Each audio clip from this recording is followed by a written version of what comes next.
ಭಜನಾ ಪರಿಷತ್ ಪುತ್ತೂರು ಹಾಗೂ ಪುತ್ತೂರಿನ ವಿವಿಧ ಹಿಂದೂ ಸಂಘಟನೆಗಳ ಮತ್ತು ಭಜಕರ ಸಹಕಾರದಲ್ಲಿ ಬೃಹತ್ ಭಜಕರ ಸಮಾವೇಶ ಪುತ್ತೂರು ಶ್ರೀ ಮಹಾಲಿಂಗೇಶ್ವರ ದೇವಸ್ಥಾನದ ನಟರಾಜ ವೇದಿಕೆಯಲ್ಲಿ ನಡೆಯಿತು.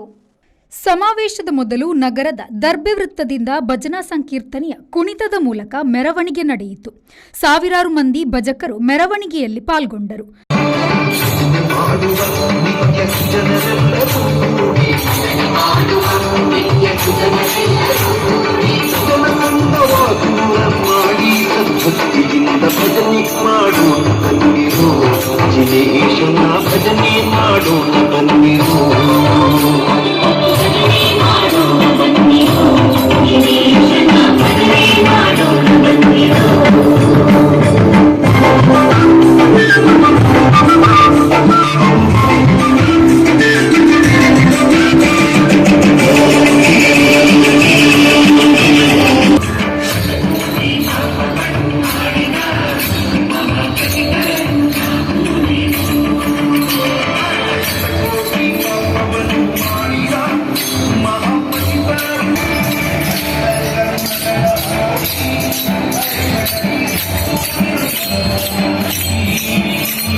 ಬಳಿಕ ಶ್ರೀ ಮಹಾಲಿಂಗೇಶ್ವರ ದೇವಸ್ಥಾನದಲ್ಲಿ ಭಜನೆ ಹಾಗೂ ಭಜನಾ ತಂಡದ ಮಹಿಳೆಯರನ್ನು ನಿಂದನೆ ಮಾಡುವವರಿಗೆ ಸದ್ಬುದ್ಧಿ ಕರುಣಿಸುವಂತೆ ಪ್ರಾರ್ಥನೆ ಸಲ್ಲಿಸಲಾಯಿತು. ಈ ಸಂದರ್ಭದಲ್ಲಿ ನೂರಾರು ಮಂದಿ ಭಜಕರ ಸಹಿ ಸಂಗ್ರಹಿಸಲಾಯಿತು. ಸಂಗ್ರಹವಾದ ಸಹಿಯ ಪ್ರತಿಯನ್ನು ನವೆಂಬರ್ 25ರಂದು ಪುತ್ತೂರು ತಹಶೀಲ್ದಾರರ ಮೂಲಕ ರಾಜ್ಯಪಾಲರಿಗೆ ಸಲ್ಲಿಸಿ ಭಜನೆಯ ಕುರಿತು ನಿಂದನೆ ಮಾಡುವವರ ಕುರಿತು ಸೂಕ್ತ ಕಾನೂನು ಕ್ರಮ ಕೈಗೊಳ್ಳುವಂತೆ ಆಗ್ರಹಿಸಲಾಗುವುದು ಎಂದು ಈ ಸಂದರ್ಭದಲ್ಲಿ ತಿಳಿಸಲಾಯಿತು. ಉಜಿರೆ ಎಸ್ಡಿಎಂ ಕಾಲೇಜಿನ ಪ್ರಾಧ್ಯಾಪಕಿ ಹರಿಣಿ ಪುತ್ತೂರಾಯ ಉಪನ್ಯಾಸ ನೀಡಿ ಭಜನೆ ನಮ್ಮ ನೆಲದ ಸಾಂಸ್ಕೃತಿಕ ಆಧ್ಯಾತ್ಮಿಕ ನಂಬಿಕೆಯ ಗುರುತು. ಭಜನೆ ಹಾಗೂ ಅದರ ಸೇವೆಯಲ್ಲಿ ತೊಡಗಿಸಿಕೊಂಡಿರುವ ತಾಯಂದಿರ ಕುರಿತು ಅವಮಾನಿಸುವವರಿಗೆ ವಿವೇಚನೆಯಿಂದ ವರ್ತಿಸುವ ಬುದ್ಧಿಯನ್ನು ಆ ದೇವರೇ ನೀಡುತ್ತಾರೆ ಎಂದರು. ನಾವೆಲ್ಲರೂ ಕೇಳಿದ್ದೇವೆ, ಓದಿದ್ದೇವೆ. ಭಜನೆ ಮಾಡುವಂತ, ಭಜನಾ ಸೇವೆಯಲ್ಲಿ ಪಾಲ್ಗೊಳ್ಳುವಂತ ಭಜಕರ ವಿರುದ್ಧ ನಿಂದನೆಯ ಮಾತುಗಳು, ನಿಂದನೆಯ ಬರಹಗಳು, ಸಾಮಾಜಿಕ ಜಾಲತಾಣದಲ್ಲಿ ನಿಂದನೆಯ ಮಾತುಗಳನ್ನು, ನಿಂದನೆಯ ಬರಹಗಳನ್ನು ನಾವು ಕೇಳಿದ್ದೇವೆ, ಆಲಿಸಿದ್ದೇವೆ. ಇದು ಇವತ್ತಿದು ಹೊಸತಲ್ಲ. 2-3 ವರ್ಷಗಳ ಹಿಂದೆ ಕೂಡ, ಬಹುಶಃ 2022ರಲ್ಲಿ ಇರಬಹುದು, ಇದೇ ವ್ಯಕ್ತಿ ಭಜಕರ ವಿರುದ್ಧ ನಿಂದನೆಯ ಮಾತುಗಳನ್ನು ಸಾಮಾಜಿಕ ಜಾಲತಾಣದಲ್ಲಿ ಆಡಿದಾಗ ಒಂದಷ್ಟು ಪ್ರತಿಭಟನೆಗಳಾಯಿತು. ಅಲ್ಲಿಗೆ ಮತ್ತೆಲ್ಲರಿಗೂ ಮರ್ತು ಹೋಯಿತು. ಆದ್ರೆ ಇದು ಮತ್ತೆ ಮತ್ತೆ ಮರುಕಳಿಸ್ತಾ ಇದೆ. ಮೊನ್ನೆಯಷ್ಟೇ ಮಹಿಳಾ ಭಜಕರ ವಿರುದ್ಧ ಒಂದು ಜಾತಿಯನ್ನು ಗುರಿ ಇಟ್ಟುಕೊಂಡು ಕೀಳು ಮಟ್ಟದ ಮಾತುಗಳನ್ನಾಡಿದ್ದನ್ನು ನಾವೆಲ್ಲ ಆಲಿಸಿದ್ದೇವೆ.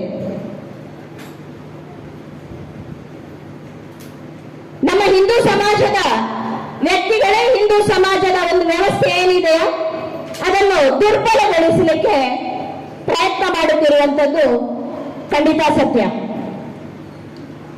ಇದು ಯಾಕೆ ಮತ್ತೆ ಮತ್ತೆ ಮರುಕಳಿಸ್ತಾ ಇದೆ ಅಂತ ಹೇಳಿದ್ರೆ, ನಾವು 1-2 ಸಲ ಇದರ ಬಗ್ಗೆ ಪ್ರತಿರೋಧವನ್ನು ತೋರಿಸ್ತೇವೆ.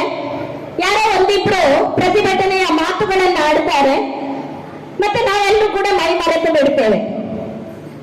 ಈ ಬಾರಿ ನಾವು ನೆನಪಿಟ್ಟುಕೊಳ್ಳಬೇಕು, ಇದು ಕೇವಲ ಯಾರನ್ನೋ ಉದ್ದೇಶಿಸಿ, ಕೇವಲ ಭಜಕರನ್ನು, ಭಜನೆ ಸೇವೆಯಲ್ಲಿ ತೊಡಗಿಸಿಕೊಂಡಂತ ಮಹಿಳೆಯರನ್ನು ಉದ್ದೇಶಿಸಿ ಮಾತನಾಡಿದ್ರು ಕೂಡ ಅದು ಕೇವಲ ಅವರಿಗೆ ಮಾತನಾಡಿದ್ದಲ್ಲ.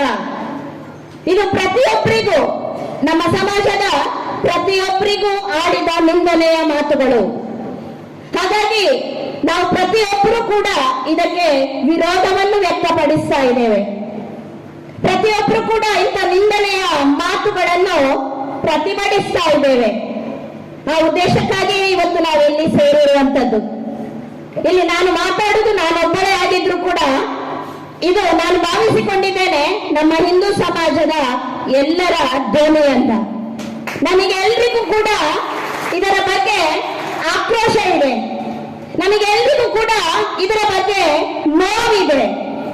ನಾವೆಲ್ಲರೂ ಕೂಡ ಇದನ್ನು ಒಕ್ಕೊಲರಿನಿಂದ ಪ್ರತಿಭಟಿಸ್ತೇವೆ. ಇದು ಮುಂದಕ್ಕೆ ಮತ್ತೆ ಮರುಕಳಿಸಬಾರದು. ನಮ್ಮ ಸಮಾಜದ ವ್ಯಕ್ತಿಗಳೇ ಮೂಢರಾಗಿ ಈ ರೀತಿಯಾಗಿ ಹೇಳಿಕೆ ಕೊಡುವಂಥದ್ದು, ಮಾತುಗಳನ್ನಾಡುವಂಥದ್ದು, ಸಾಮಾಜಿಕ ಜಾಲತಾಣಗಳಲ್ಲಿ ಬರೆಯುವಂಥದ್ದು ಇನ್ನು ಮುಂದಕ್ಕೆ ನಡೆಯಬಾರದು.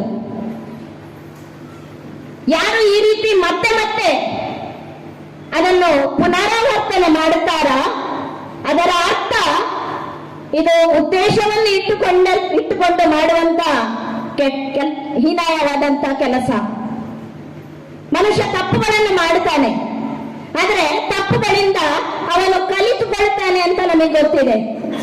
ಆದ್ರೆ ತಪ್ಪುಗಳಿಂದ ಕಲಿತುಕೊಳ್ಳದೆ ಮತ್ತೆ ಮತ್ತೆ ಅದೇ ತಪ್ಪನ್ನು ಮಾಡುವುದರ ಅರ್ಥ ಏನಂತ ಹೇಳಿದ್ರೆ ಅದು ಉದ್ದೇಶಪೂರ್ವಕವಾಗಿ ಮಾಡುವಂಥದ್ದು, ಗೊತ್ತಿಲ್ಲದೆ ಮಾಡುವಂಥದ್ದಲ್ಲ.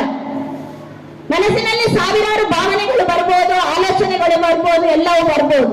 ವ್ಯಕ್ತಿಗೆ ತನ್ನ ಆಲೋಚನೆ ಭಾವನೆಗಳನ್ನೆಲ್ಲವನ್ನು ಹೇಳಿಕೊಳ್ಳಲಿಕ್ಕೆ ನಾವು ಹೇಳ್ತೇವೆ ಮುಕ್ತ ಸ್ವಾತಂತ್ರ್ಯವಿದೆ, ಎಲ್ಲ ಇದೆ ಅಂತ. ಆದ್ರೆ ಒಂದು ವ್ಯವಸ್ಥೆಯ ಅಡಿಯಲ್ಲಿ ನಾವೆಲ್ಲರೂ ಕೂಡ ಬದುಕುತ್ತಾ ಇರುವಂತವರು. ಆ ಒಂದು ಸಾಮಾಜಿಕ ವ್ಯವಸ್ಥೆಯನ್ನೇ ದುರ್ಬಲಗೊಳಿಸುವಂತ ಕೆಲಸಕ್ಕೆ ಯಾರಾದರೂ ಕೈ ಹಾಕಿದ್ರೆ ಅಂತವರಿಗೆ ಕಾನೂನು ಅತ್ಯಂತ ಕಠಿಣವಾದಂತಹ ಶಿಕ್ಷೆಯನ್ನು ನೀಡಬೇಕು. ಅವರು ಮತ್ತೆ ಅದೇ ತಪ್ಪನ್ನು ಮಾಡದ ಹಾಗೆ ಈ ಒಂದು ಸಾಮಾಜಿಕ ವ್ಯವಸ್ಥೆ ಏನಿದೆಯಾ ಅದನ್ನು ದುರ್ಬಲಗೊಳಿಸದ ರೀತಿಯಲ್ಲಿ ಅವರಿಗೆ ಶಿಕ್ಷೆಯನ್ನು ನೀಡಿದ್ರೆ ಮುಂದೆ ಯಾರಾದರೂ ಆ ತಪ್ಪುಗಳನ್ನು ಮಾಡಲಿಕ್ಕೆ ಹೊರಟಾಗ ಅದು ಅವರಿಗೆ ಪಾಠ ಆಗ್ತದೆ. ಪುತ್ತೂರು ತಾಲೂಕು ಭಜನಾ ಪರಿಷತ್ ಅಧ್ಯಕ್ಷ ಲೋಕೇಶ್ ಬೆತ್ತೋಡಿ ಪ್ರಾಸ್ತಾವಿಕವಾಗಿ ಮಾತನಾಡಿದರು.